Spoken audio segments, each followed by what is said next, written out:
রোদের তাপ পাশ কাটিয়ে মনের উন্মাদনায় মত্ত পর্যটকরা, বাদ্যের তালে তালে আনন্দ উল্লাস।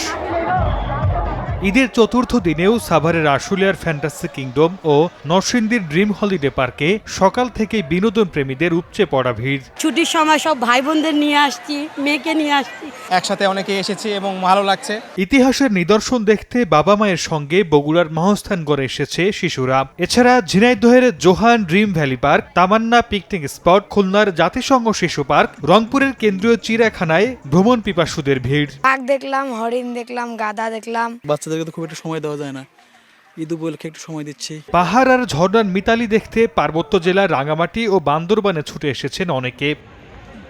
আনন্দ ভ্রমণে আসা পর্যটকদের নিরাপত্তা নিশ্চিতে সতর্ক অবস্থানে রয়েছে আইনশৃঙ্খলা রক্ষা বাহিনী।